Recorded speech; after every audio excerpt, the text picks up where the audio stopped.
నమస్కారం, నేను మీ మాచిరాజు రాజేష్. రుద్ర గురుకులం సిరీస్లోని 6వ ఎపిసోడ్కు మీ అందరికీ హృదయపూర్వక స్వాగతం.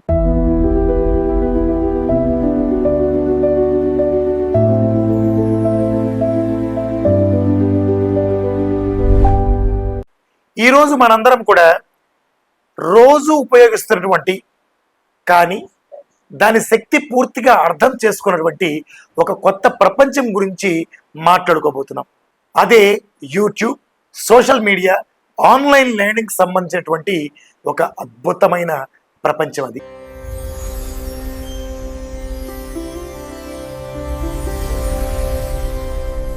ఎప్పటిలాగానే ఒక చిన్న ప్రశ్నతో మొదలెడదాం.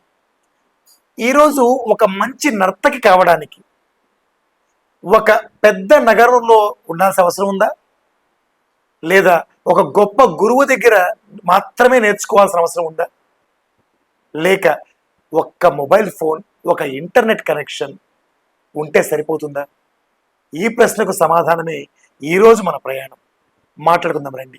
ఒకప్పుడు ఒక గొప్ప కళాకారుడి ప్రదర్శన చూడాలి అనుకుంటే మనము ఆ నగరానికి వెళ్లాల్సి ఉండేది, లేదా మన నగరంలో వారి యొక్క ప్రదర్శన జరుగుతున్నప్పుడు కొన్ని పాసులు తీసుకొని రావటం కానీ, మనం టైం స్లాట్ పెట్టుకొని వెళ్ళడం కానీ జరుగుతుండేది.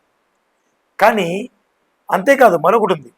ఒక మంచి గురువు దగ్గర నేర్చుకోవాలనుకోండి, ఎలా ఉంటుంది? వారు ఎంత దూరంలో చూసుకుంటాం, మన ఇంటి దగ్గర నుంచి దూరంగా వెళ్ళి నేర్చుకొని తిరిగి మళ్ళీ రావటం, ఆ సమయాభావం చాలా ఎక్కువగా ఉండేది. చాలామందికి అది సాధ్యమయ్యేది కూడా కాదు. ఎందుకంటే మనం చేసేటువంటి క్లాస్ టైం కంటే తీసుకువచ్చే సమయం ఎక్కువ ఉండేది. కానీ ఒక్క చిన్న మార్పు ప్రపంచాన్ని మొత్తాన్ని మార్చేసిందనే చెప్పాలి. మొదట యూట్యూబ్ వచ్చింది, ఫేస్బుక్ వచ్చింది, ఆ తర్వాత చిన్నగా ఇన్స్టాగ్రామ్ వచ్చింది. సో ఇవన్నీ ఏమిటి? వీటితో పాటు ఎట్లాగో మనకి వాట్సాప్ ఉంది. ఇవన్నీ ఏమిటి చెప్పండి? వీటితో పాటుగా మనకి జూమ్ క్లాసెస్ కానీ, తర్వాత ఇటువైపు గూగుల్ మీట్ కానీ, ఇటువంటివన్నీ కూడా ఒక్కొక్కటిగా మనపై ఎంత ప్రభావం చూపిస్తూ వచ్చాయి. ఈ ఒక్క చిన్న మార్పు మన ప్రపంచాన్ని మార్చేసింది. మొదటి యూట్యూబ్ వచ్చింది, తర్వాత ఫేస్బుక్, వాట్సాప్, ఇన్స్టాగ్రామ్, జూమ్ మరియు గూగుల్ మీట్ వంటి అనేక రకమైన యాప్స్, సాఫ్ట్వేర్స్ మన దగ్గరికి వచ్చాయి. ఒక్కొక్కటిగా వచ్చి మరి కళకు సరిహద్దులు కూడా ఒక్కొక్కటిగా కనుమరుగవుతూ వచ్చాయి. చాలా రియల్ ఛాలెంజ్ అయింది ఇది. ఈ రోజున ఒక గురువు గారు గుంటూరులో ఉండొచ్చు, ఒక విద్యార్థి అమెరికాలోనూ ఉండొచ్చు, ఇంకొకరు ఆస్ట్రేలియాలో ఉండొచ్చు, మరొకరు వేరే ప్లేస్లో ఉండొచ్చు. ఏదైనా దేశం కానీ, వారు ఎక్కడున్నా కానీ అందరూ ఒకే క్లాస్లో ఒకేసారి నేర్చుకునే అవకాశం ఉందా లేదా? అది 20 సంవత్సరాల క్రితం ఎవరైనా ఊహించారా అసలు? Online classes. మొదట్లో చాలామంది ఒక ప్రశ్న అడిగేవారు, ఇది అసలు సాధ్యమేనా? డ్యాన్స్ను కూడా ఆన్లైన్లో నేర్చుకోవచ్చా అని చాలామంది అడిగేవారు, అడుగుతూ ఉంటారు కూడా. ఈ ప్రశ్న సహజమే. ఎందుకంటే నాట్యం అంటే కేవలం ఒక థియరీ కాదు, అది ఒక బాడీ లాంగ్వేజ్, ఒక రిథం, ఒక ఎక్స్ప్రెషన్, ఒక కరెక్షన్. ఇవి అన్నీ అవసరమే కదా. సహజంగా ఇవన్నీ అవసరమే.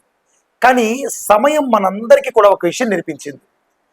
ఆన్లైన్ అనేది షార్ట్ కట్ అయితే కాదు, అంటే నేర్చుకోవడానికి షార్ట్ కట్ కాదు, నేర్చుకునే విధానంలో మరొక లెర్నింగ్ మెథడాలజీ, అంతే. అది అంతమించి ఏం లేదు.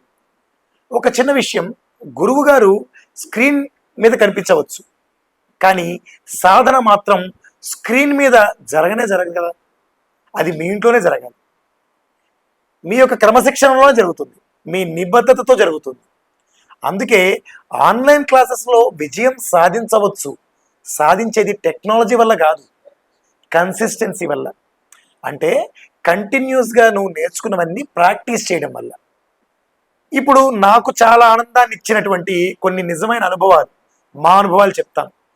మా దగ్గర ఆన్లైన్ ద్వారానే మొత్తం సిలబస్ నేర్చుకుని యూనివర్సిటీ సర్టిఫికేట్ ఎగ్జామ్స్ పూర్తి చేసిన విద్యార్థులు ఉన్నారు.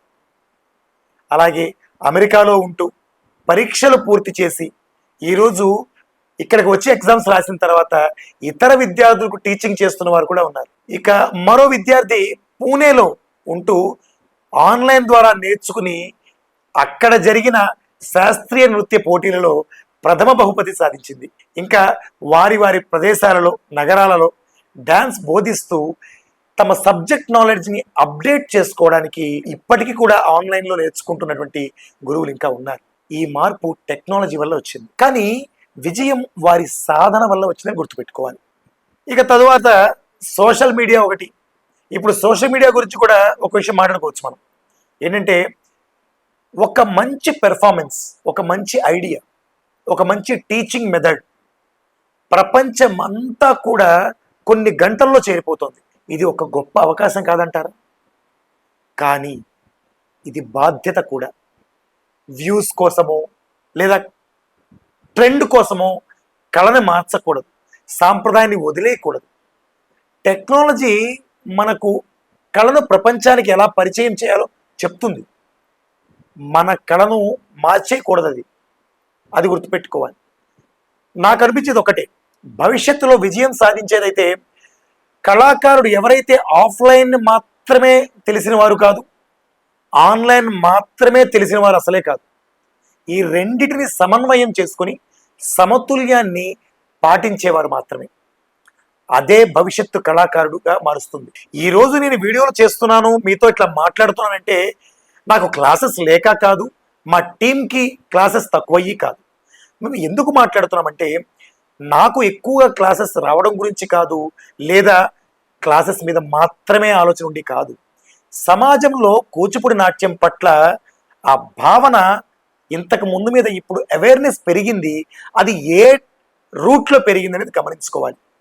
చాలామంది పేరెంట్స్, పిల్లలు సరైన అవగాహన లేక ఇబ్బంది పడుతున్న సిచ్యువేషన్స్ చూస్తూనే ఉన్నాం. చాలామంది టీచర్స్ ఎంత విద్యా విద్వత్తు ఉన్నా టెక్నాలజీతో మమేకం కాలేక వెనకబడిపోతున్న విషయాన్ని చూస్తున్నాం. ఒక్కటి గుర్తుపెట్టుకోండి, మనము మన విద్యని బయటకు తెలియజేయడానికి, అలాగే మనం ఒక విద్యను నేర్చుకోవడానికి ఆన్లైన్ని మార్గంగా ఎంచుకోవడం అనేది మంచి విషయం. ఇది అనివార్యం కూడా. అయితే ఎంతవరకు బేరీజు వేసుకోవాలని చెప్పడానికి ఒక్క టీవీ షో చూపించండి, ఒక్క పర్సన్ని చూపించండి, లేదా ఒక ప్రైవేట్ ఛానల్లో మాట్లాడండి. ఎక్కడున్నాయి? మన నాట్య భవిష్యత్తు గురించో లేదా ఒక నాట్యానికి సంబంధించిన విషయాల గురించి ఎంతో కొంత మాట్లాడేటువంటి అవకాశం ఎంతమంది తీసుకుంటూ మనం? ఆ ఒక్క చిన్న ఆలోచన మా చేత మాట్లాడిస్తుంది తప్ప మాకేదో అన్నీ తెలుసని కాదు, లేదా మాకు తెలిసింది మాత్రమే కరెక్ట్ అని అసలే కాదు. అటువంటి ఓవర్ కాన్ఫిడెన్స్తో మాట్లాడట్లేదు నేను. అది అర్థం చేసుకోవాలి వీక్షకులు మరియు తెలిసిన వారందరూ కూడా, పెద్దలందరూ కూడా. ఈరోజు మీకోసం ఒక చిన్న ప్రశ్న. ఒకటి చెప్పండి, మీరు యూట్యూబ్ ద్వారా ఏదైనా ఒక నాట్య విషయాన్ని నేర్చుకున్న సందర్భం ఏదైనా ఉందా? లేక ఆన్లైన్ క్లాస్ ద్వారా మీ జీవితంలో ఎటువంటి మార్పులు వచ్చాయి?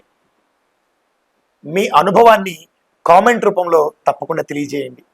అవి నేను చదువుతాను. ఇది మనందరం కలిసి మాట్లాడుకునే విషయంగా అర్థం చేసుకోండి. ఇది మన నాట్య కుటుంబం. చాలా విషయాలు మనం మాట్లాడుకోవాలి, నేను ఒక్కళ్ళనే మాట్లాడటం కాదు. ఇక వచ్చే ఆదివారం కోవిడ్ తర్వాత కూచిపూడి విద్యలో జరిగినటువంటి విప్లవం. కోవిడ్ ఎవరిని ఆపింది? ఎవరిని ముందుకు నడిపించింది? ఎవరికి కొత్త అవకాశాలను సృష్టించింది? 2020 తర్వాత కూచిపూడి విద్య అనేది చాలా అద్భుతమైన మార్పులు జరిగాయి, అనేక ఆసక్తికరమైన విషయాలు జరిగాయి. అయితే అది ఒక్కటే కాదు, ముందు ముందు వీడియోలలో చక్కని విషయాలు మాట్లాడుకుందాం.